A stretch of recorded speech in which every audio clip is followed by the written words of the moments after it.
Thanks for downloading a 3CR podcast. 3CR is an independent community radio station based in Melbourne, Australia. We need your financial support to keep going. Go to www.3cr.org.au for more information and to donate online. Now stay tuned for your 3CR podcast. But you also had people that were very fine people. Very fine people on both sides. And the aliens would mind meld and give them the technology. They're bad aliens. So are you surprised the Nazis were influenced by demons? No, if demons are real, I would definitely think they'd be on the side of the Nazis. Yeah. McDonald's is connected to the Clintons. They chop up the bodies and put them into the sausage and hamburgers. People are being cannibalized. Look it up. And I'm watching CNN talk about this as violent white nationalist protests. We have done everything in our power to keep this peaceful, you know? It's Pepe's become kind of a symbol. Welcome to Yeah Nah Pasaran, a show about fascism and its gravediggers. I'm Cam Smith. I'm Andy Fleming. And this week we are joined by Tom Fowler, who is the host of the Spycops Info Podcast. Thanks for joining us, Tom. It's all right. Good to be here.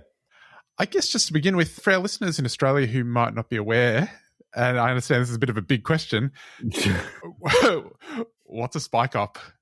So when we talk about Spycops, essentially it's an undercover police officer. But what we've come to kind of use it to mean is particularly those undercover officers of Special Branch who were deployed through two units, the Special Demonstration Squad and the National Public Order Intelligence Unit, which the SDS was set up in 1968, deployed specifically against left-wing, progressive, anti-war, feminist, anti-apartheid, anti-racist, animal rights, environmentalist, socialist, communist, anarchist groups. And what sort of activities did they pursue within these groups?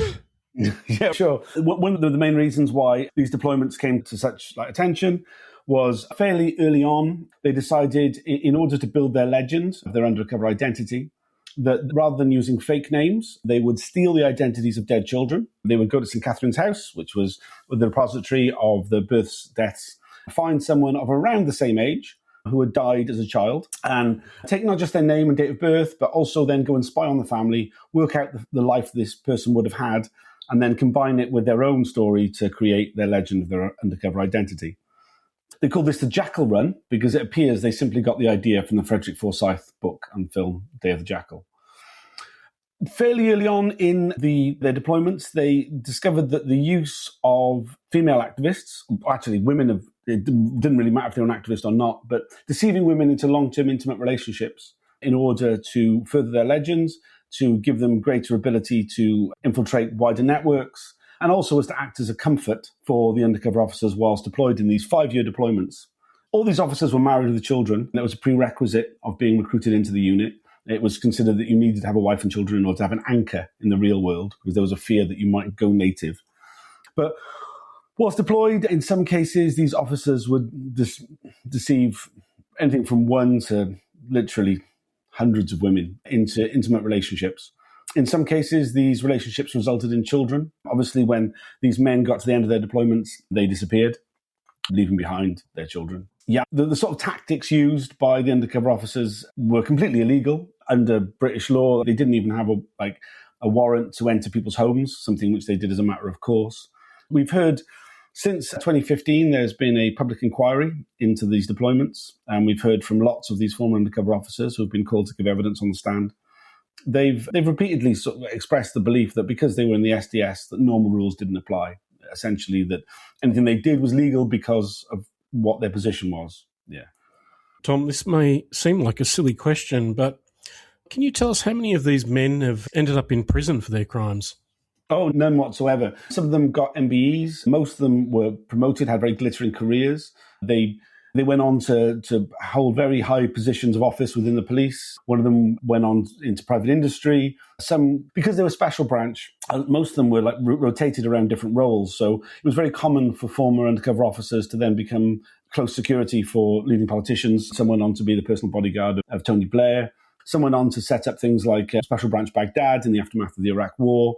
Others ended up as head of police intelligence for the Metropolitan Police, as corporate security experts. None of one officer, Jim Boyling, actually, who's giving evidence next week at the inquiry, did end up losing his job as a police officer. He's the only example. It's unusual. We're not really sure why. And hopefully we'll be able to answer that question next week with his question at the inquiry. And in terms of who these men were they your typical police officer? Was there anything that distinguished them, that enabled them to undertake these roles?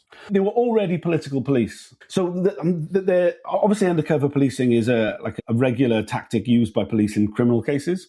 But these units weren't governed by the same set of policing infrastructure that exists around criminal undercover work. In criminal undercover work, you send somebody into some sort of drug gang or something, they build a case, a prosecution is brought out, and then that undercover officer, though his identity might be protected in court, gives evidence, and everybody who's gets caught, and they're like, oh, that was the undercover cop. In these cases, they weren't doing anything like that. There was no evidential basis to their deployments. It was purely intelligence-led. They were already special branch officers. They'd been working behind the scenes in desk roles or in observational roles, targeting political activity, political extremism, as they would call it.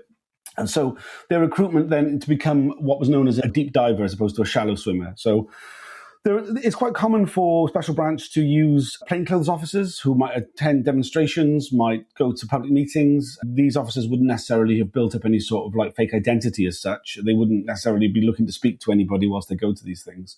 But then from those officers, they recruited. There was a tap on the shoulder, and it was considered very prestigious. It was the highest kind of rank within Special Branch. They were the best paid police officers in Britain by some distance because they were living in these roles. Not completely full-time. Generally, they would have a cover job with their deployment. So they would tell the women that they were deceiving, that they were off to work, and then they would go home to their wife and children for between the hours of 7 a.m. and 5 p.m. But yeah, so they were already political police before they became undercover police. Tom, it's extraordinary measures and an extraordinary amount of resources being deployed. I assume then that they uncovered quite a lot of political extremism. What are some examples of the dastardly acts that they prevented? So the initial deployment, the initial reason for the existence of the unit was in relation to the anti-Vietnam War campaign. There was a very famous demonstration in March 1968 against the Vietnam War in the UK. The police lost control of that demonstration in Grosvenor Square outside the US Embassy. The next day, a senior police officer, Conrad Dixon, had a meeting with the Home Office and various other important members of the government and said that, give me 10 good men, £500,000 a year, and this will never happen again. And that was the formation of the Special Demonstration Squad. That may be apocryphal. It's what he wrote in his own obituary for the Times for the existence of the unit. All these undercover officers were very keen on taking control of the narrative, as you can imagine. But the initial success was to stop the second national demonstration against the Vietnam War from being a confrontation. They sent 10 undercover officers into local branches. When the Vietnam Solidarity Campaign ad hoc committee had a large meeting in order to decide where the second demonstration would take place, it was agreed by a very close vote, all 10 undercover officers voted in this vote, to have that demonstration in Hyde Park, away from any sort of flashpoint, as a show of strength, not to have a confrontation. This was considered a great success and led to the unit continuing to exist. From then on, it's really how you measure it. Certainly, so one of the organisations they infiltrated was the Troops Out movement, which was a campaign not to have British soldiers deployed on the streets of Britain, specifically in relation to Northern Ireland, Ulster, the occupied 6 counties. They sent an undercover officer into that. In the area in which he was based, there wasn't a local branch, so he set one up. He deceived 2 women into intimate relationships, which seemed to get him into a position of trust. He ended up being the London coordinator. Eventually, he ended up as the national secretary of the Troops Out movement. So from a police point of view, they managed to take control of what they would consider a politically extremist organisation. I should say, despite what some of right-wing commentators would say at the time, the Troops Out movement wasn't an Irish Republican organisation. A lot of the more high-profile members were priests. They had cross-party support amongst various MPs. It was considered a fairly neutral position. It had popular support. Most people didn't agree that sending troops onto the streets of Britain was a good idea at the time. You can compare that similarly with Vietnam War, anti-Vietnam War campaign. Most people in Britain didn't think that British troops should be deployed. And in the end, they weren't, which I think is a great success of the anti-Vietnam War movement in this country. But yeah, there were particular sort of deployments that got a lot of attention within the unit and were held up as great successes, particularly Bob Lambert, who infiltrated London Greenpeace, animal rights groups in the 1980s. He deceived 4 women into intimate relationships. He had a child with Jackie, one of the animal rights activists who he infiltrated. Whilst he was in London Greenpeace, he co-authored a leaflet, What's Wrong with McDonald's, which led to the McLibel, the longest case in British legal history, where the McDonald's Corporation sued the activists, and only 2 of them refused to back down, Dave Morris and Helen Steele. Whilst he was deployed, he set up his own cell of the Animal Liberation Front, essentially as a means of being trusted by other cells was the idea. That cell planted incendiary devices in branches of Debenhams department store in the fur departments. One of the places they planted these incendiary devices, the sprinkler system, the idea was you set off these quite small sort of incendiary devices, they would create a lot of smoke, that would set off the sprinkler system, it would ruin the fur coats.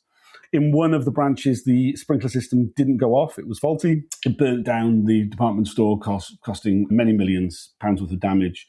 Bob Lambert managed to avoid being held responsible for that. He went on to get an OBE, went on to head the unit, had a very glittering career as an academic. He set up the Muslim Contact Unit.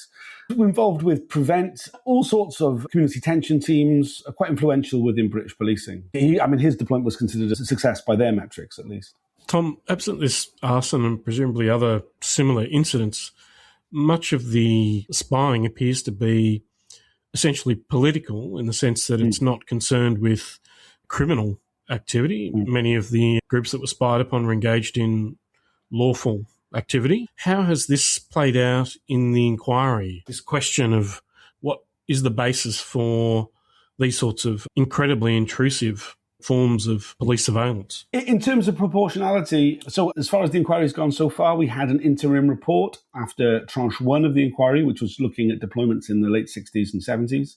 That concluded that there was no justification for the deployment of the unit. The unit should have been wound up after that initial anti-Vietnam War demonstration was averted from being a confrontation. Because of the nature of the way these inquiries work, we await another interim report, which may come out next year. We're 11 years into the inquiry at this point. What we see day in, day out at the inquiry is the questioning of witnesses, either undercover officers or civilians who are spied upon. Civilians who are spied upon generally have to undergo a great deal of questioning about their own attitudes towards violence, towards law breaking. We saw just the other day Roger Geffin, MBE, a very celebrated activist for cycling in the UK, who was questioned 12 times about his attitudes towards violence, something which he dismissed within the first 3 minutes of his questioning, explaining himself to be a pacifist, somebody who's been arrested many times, nothing for anything ever coming near violence. 4 hours later, he's still on the stand being asked about his attitudes towards violence. That's because when the undercover officers come to give evidence, they talk about serious criminality of the groups they infiltrated. We've yet to see any evidence of that kind of level of violence. And certainly, whenever undercover police have found themselves in a situation where there was something a bit more serious going on, they were withdrawn. So in the 1970s, there was Peter Fredericks, who was infiltrating a very small left-wing group, one of the many versions of the Workers' Revolutionary Party, not the current one, and he splintered from that group, set up his own group, as seemed to be the sort of thing that they would do. He was approached by someone from the Soviet embassy. He reported this back to his managers, and they were like, withdraw, that's far too dangerous. Nothing too dangerous, get out of that. These officers were not, their job wasn't to target terrorism. They were specifically about infiltrating groups that stand in the road and hold banners and placards. That was who they were deployed against. We see in their reports claims that people are violent, claims that certain individuals are involved in criminality. No evidence of that, though, is ever produced. Sometimes the officers claim that, this person was violent, and they give some sort of reasoning for that.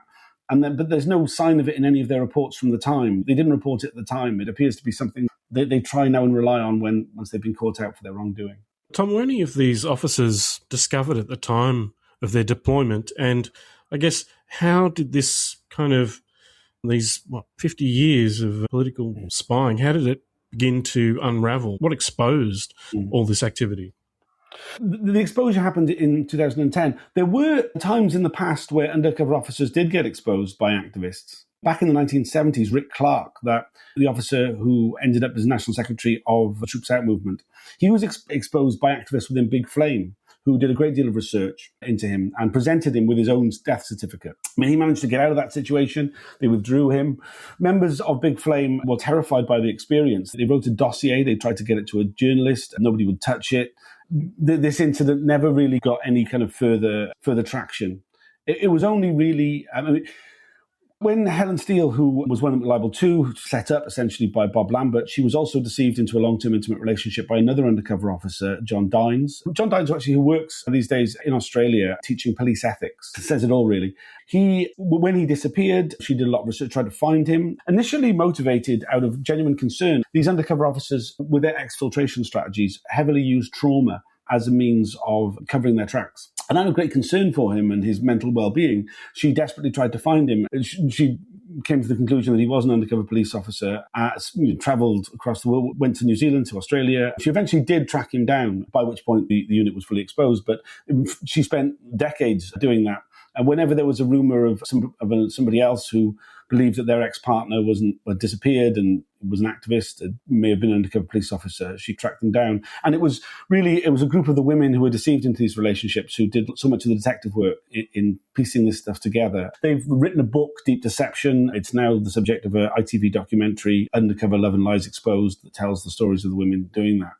But it was in 2010, Mark Kennedy, who deceived a woman who we refer to as Lisa to protect her identity, was exposed by her after she found... Basically, he'd been undercover for 7 years at this point. He was only a member of the police for the first 5. When it came to time for him to be withdrawn, he didn't want to. He didn't want to leave this life. It seemed to be quite a common thing amongst undercover officers that they preferred their life undercover to their real lives. So he continued as a private investigator, selling information to corporate interests. As such, he didn't have the backup of the police that most undercover officers have, and got sloppy, essentially, with his tradecraft. She found a passport that in his real name. She confronted him about it.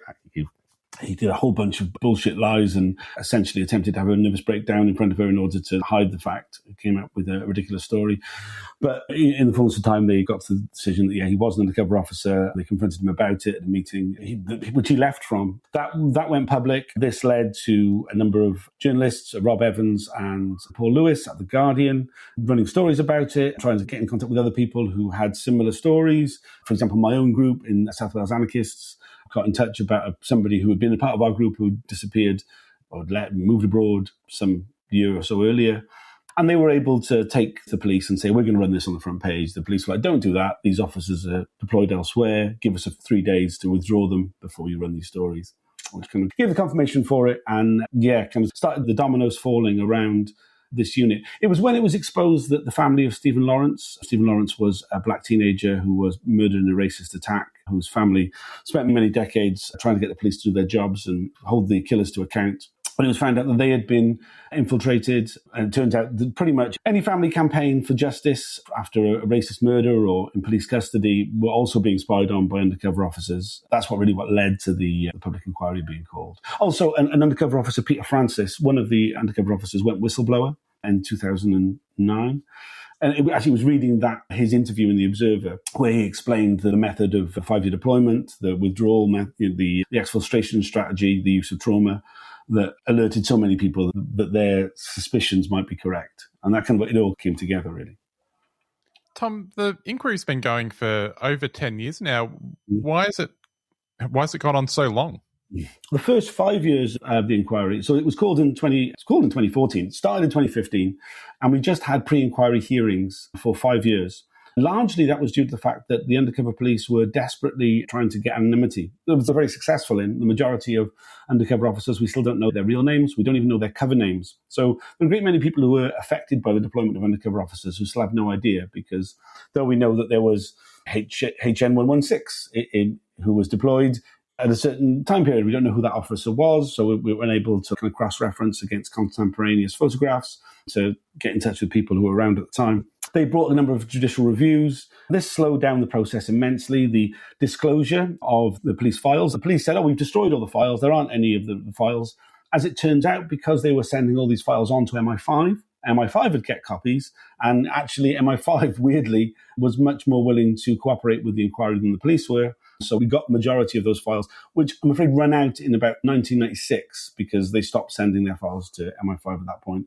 So the redaction process, it requires, I think it's 8 pairs of eyes need to go through and redact these documents. In lots of cases, we get in these reports and they're just all black boxes. We do get some information, but there's a great deal that is redacted. That whole process slows the whole thing down immensely. Tom, obviously this behaviour, deceitful behaviour that's in some cases resulted in children, is horribly abusive.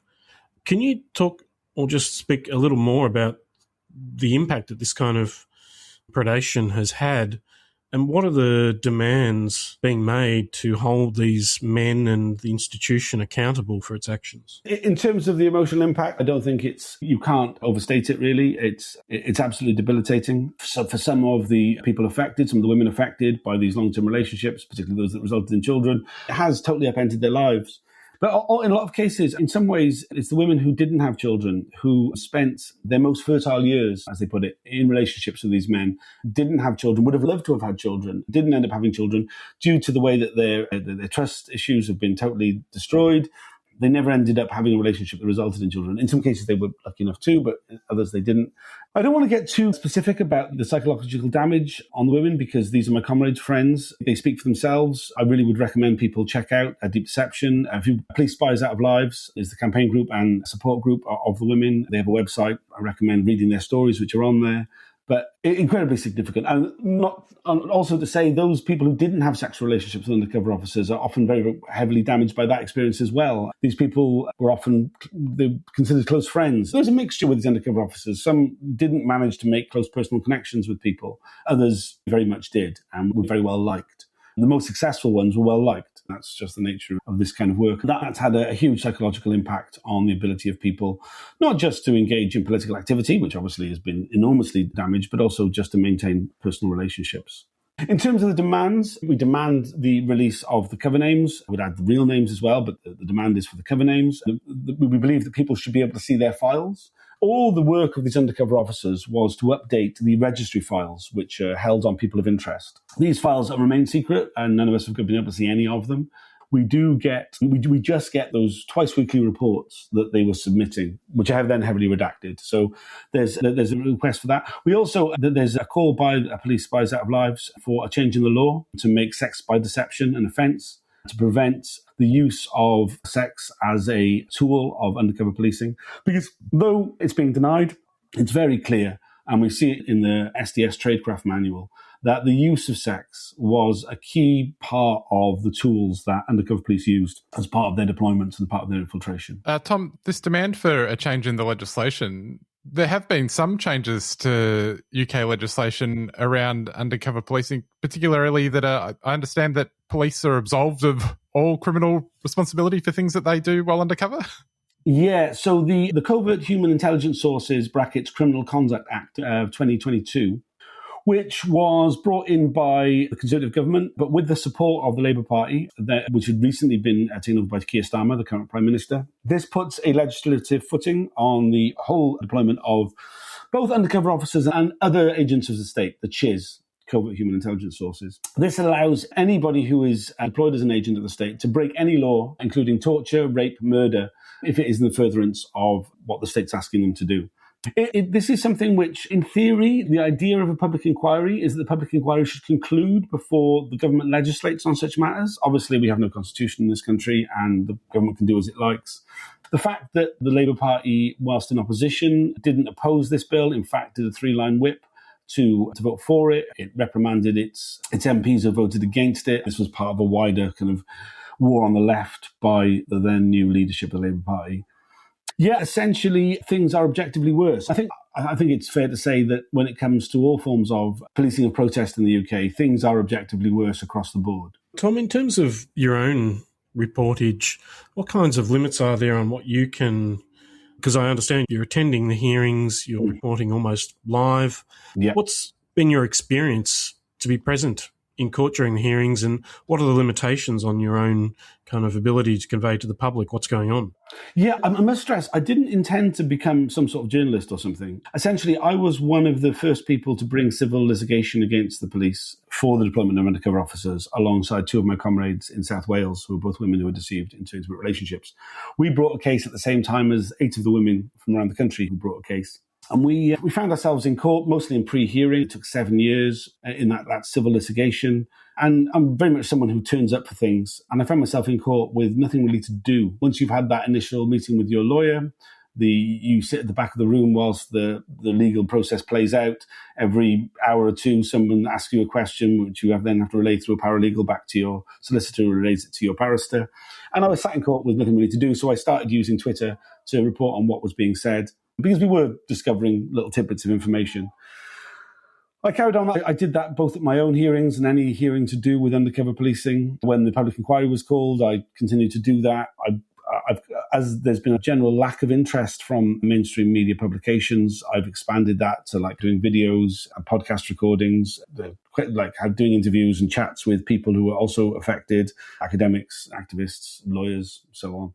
In terms of the process at the hearing, there are numerous restriction orders. There is obviously the initial redaction of information, which is not in the public domain in any sense. There's a large amount of information that I do get to know that I'm not allowed to report. And then there are breaches, slip-ups, where a witness says something that we're not meant to know. When a state witness says something we're not meant to know, the broadcast is paused, and the offending information is expunged from the transcript. In order to hide what that particular thing that was erroneous that was said, they remove information either side of that piece of information so that you're not sure which piece of information was secret. It's incredibly obvious to anybody who's got any understanding of these things what the secret thing was. So I have got in trouble a number of times for reporting not the secret information, but some of the information around it, which, because of the fast nature of my coverage, I cover everything in as close to real time as I'm allowed to. There's a 10-minute delay on proceedings. I have reported things which were inside the restricted time bracket, which are not secret information, but I've fallen foul of the inquiry on a number of occasions. I'm now on my final warning in terms of my coverage. So there is a possibility I will not be allowed to do this any longer at some point. I'm doing my best to try and stay on the right side of all that. But because of the nature of these things, that's quite a difficult process. In terms of the hearings themselves, a lot of them take place audio only. Often the witness joins via video link. Sometimes there's a voice modulation put onto the evidence being given by a former undercover officer. All things which make the process a bit more difficult to follow. But yeah, I continue to try and do my best with it. Tom, this practice has apparently stopped, or the inquiry covers up to a certain point in time. What's your understanding of what the current situation is? Obviously, if legislation is being brought in to allow impunity for undercover human sources, that perhaps there's still some of this going on. What's happening with Spycops in the here and now? Yeah, so there's no suggestion that these sort of tactics have been stopped. So what has ended is the existence of the units in question. So the Special Demonstration Squad was wound up in 2007, 2008. The National Public Order Intelligence Unit was merged into SO15, Counter-Terrorism Command, in 2010. So the specific units are the ones that have ended. In terms of the practice, I think the world has changed, right? Just from a technical point of view, it's a lot more difficult to send someone out into the world without them having some sort of footprint because of the nature of social media and all these kind of things. We're also much more hyper-connected now. It's a lot harder for people to disappear. It's almost certain they're using different sorts of tactics. We know that the use of infiltrators, professional infiltrators, has grown exponentially in criminal cases. We believe that's the case with political policing as well. Certainly the legislation, the way that it's written, allows for the use of private investigators, private infiltrators. We live in an age of neoliberal policing. The British police employ all sorts of other companies to do lots of different roles that the police traditionally did. We believe that infiltration is no different. So it may be the case that there are infiltrators in groups. And we've seen examples throughout this process of informers, infiltrators, grasses, people who've been turned inside groups, people who are who they say they are, people who go into the groups are who they say they are, but doing it in order to elicit information out of people and pass them on to the authorities. So that area is massive. So it's not necessarily an undercover cop in a group, but it's someone working for the police. There's the huge rise in surveillance technology now, which has obviously always been deployed by the cops, as they've been on the cutting edge of that for a long time. the ability now for the police to use CCTV, mobile phones, electronic surveillance of all different kinds in order to track people in real time has grown exponentially. I think there's a lot of misunderstanding about this. People imagine it in terms of like algorithms or something. We know that huge numbers of police are employed in desk-based roles, following people in real time, using backdoors into people's phones at the same time as using like CCTV technology and number plate recognition and everything else. So it may be the case that there is an undercover officer within a group. He's not physically there. He's working from a desk elsewhere. He's calling on the information from infiltrators and informers, as well as from cameras, both covertly displayed and overtly displayed, as well as backdoors into people's phones in order to monitor things closely. I would say as well, though, because of other legislation changes, we've got a situation in the UK now where people can be sent to prison and have been sent to prison for many years for simply taking part in a Zoom meeting. Something which wouldn't have been the case in the past when the SDS was at their height. There's no need for the sort of the entrapment, which was a hallmark of their sort of approach, because you can take people out quite legally through other means. Tom, two final questions, one about the past and the other the future.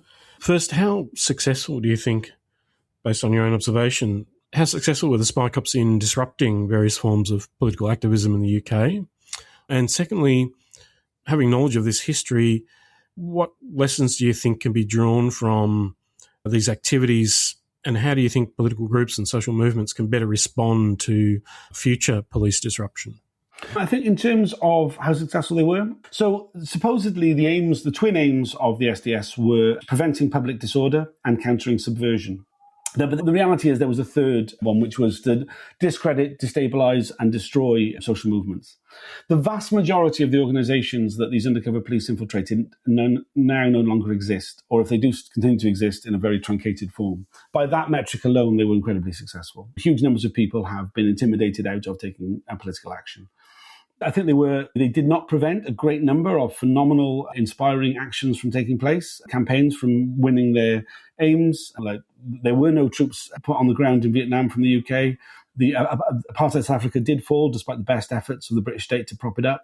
There are no longer troops on the streets of Northern Ireland. There are all sorts of campaigns that were very successful, despite the actions of the undercover police. But in terms of the long-term aims, I mean, certainly when we look at the way in which the environmental movement, the campaigns against climate change were heavily infiltrated, destabilized and destroyed, they were very successful in preventing serious action ever being taken against the root causes of climate change, which, I mean, essentially, as the world gets hotter and we all feel the effects of it, we all feel the successes of the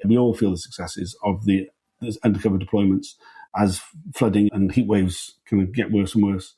In terms of what we can learn, I think people did achieve incredible things despite the undercover police. I think the most effective way we can fight back against these things is for people to continue to stay focused on the campaigns they're involved with. I think I've always asked a lot of questions about how you could spot an undercover officer or ways of excluding undercover police from your campaign. I don't have any good answers for that, but I do have this. It's not something that only undercover police do, but certainly all the undercover police did it, which was to engage in talking about gossip and scandal. We see a lot in the police reports about divisions that existed within groups, and the undercover officers worked hard to push a wedge between people in order to split groups apart, to elevate personal disagreements and claim that they were political ones, to introduce purity tests that activists could use to exclude each other, to call each other out for not having the right particular political line. As I say, this is not something that's limited to undercover police. Lots of perfectly real activists do this, and I think it's something which destabilizes our movements more than anything else. The police love it. I'm sure that a lot of the online discourse around this sort of thing is fueled by bad actors, people who are using wedge issues in order to undermine social movements. And I would say that the most effective thing people can do to keep their campaign organisation safe is to not engage in that kind of gossip, scandal and disagreement, and elevating personal disagreements and claiming that they're political ones, introducing purity tests and all that kind of stuff. Unfortunately, no good if you love drama like me. Yeah, and they did. They really did love drama. Michael Jacobs, the undercover officer who was infiltrated South Wales anarchists, when you hadn't seen him for a bit, his first thing he'd say was, "Any gossip or scandal?"